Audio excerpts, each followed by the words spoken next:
Et David Assouline, on va parler politique pour terminer. On va parler de Valérie Pécresse, la présidente de la région Île-de-France, qui pense beaucoup à 2022. Rien n'est écrit aujourd'hui pour 2022.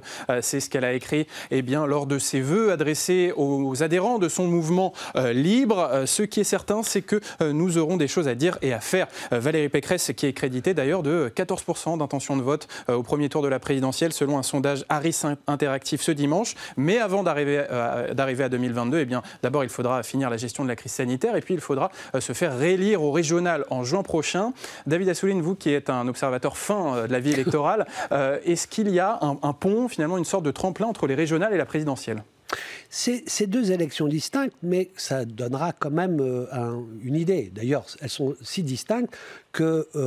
on va tout faire pour empêcher une manœuvre qu'on voit poindre, parce que le gouvernement n'a pas l'air empressé que ça se passe réellement en juin, les élections régionales. Il aimerait bien que ce soit une espèce de suite de la présidentielle, vous savez, une espèce d'inversion de calendrier, où si on gagne la présidentielle, derrière on rafle tout.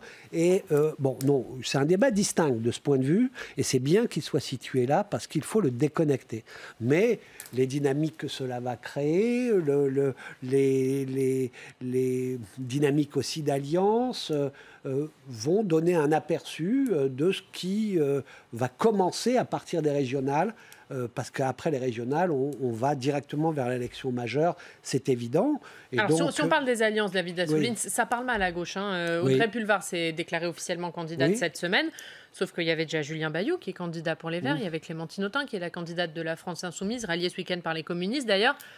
Est-ce qu'il n'aurait pas mieux valu chercher l'union à gauche ? Mais bien sûr, et c'est d'ailleurs ce qu'a dit avec force dès le début Audrey Pulvar. Et nous avons... Alors pourquoi se présenter candidate en son nom ? Justement, Audrey Pulvar n'est pas membre d'un parti. Elle est reconnue comme étant très engagée sur la question de l'écologie et elle a une fibre sociale qui est reconnue aussi. Donc elle a engagé un débat avec l'ensemble des formations politiques de gauche en disant...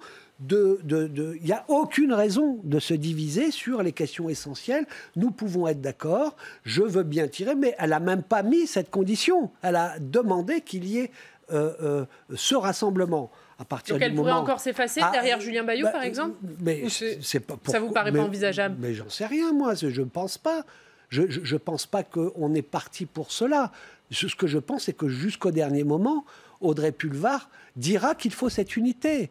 Parce que je sais que dans toutes les conversations qu'on peut avoir avec elle, elle a sa cheville au corps. Elle n'est pas une femme d'appareil. Elle veut être utile. Elle pense qu'on peut gagner et...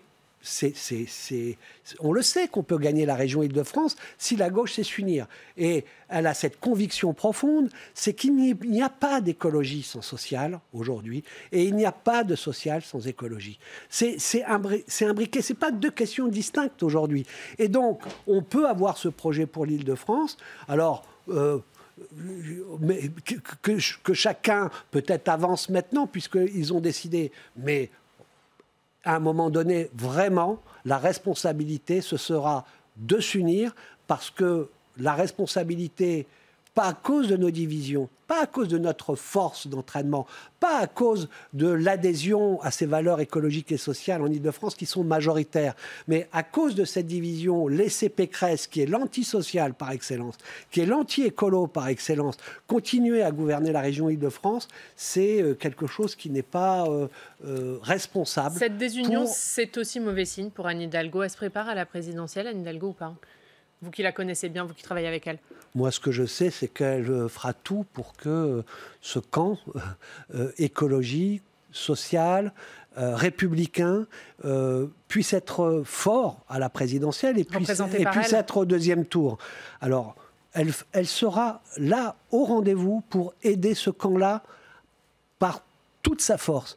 Et quand je vois, moi, qui la connais bien, la force qu'elle dégage, l'énergie transformatrice qu'elle a dégagée à Paris, son attachement à la lutte contre les inégalités, eh bien, je me dis franchement, si la France pouvait bénéficier de cette énergie-là pour transformer, de cette attention, de cette force pour résister aux pressions de lobby et du tout libéral, franchement, la France serait bien tenue. Et d'ailleurs, elle est élue à Paris. Et rapidement pour finir, David oui, Assouline. mais d'ailleurs, Anne Hidalgo est élue à Paris par les quartiers qui ressemblent le plus à la France. Ce sont les quartiers populaires où il y a ce mélange de différentes origines sociales, de classes moyennes et des classes les plus populaires. Et c'est ça la France. Eh bien, à Paris, elle est élue par ça. Bon, Valérie Pécresse, on sait aussi, par exemple, dans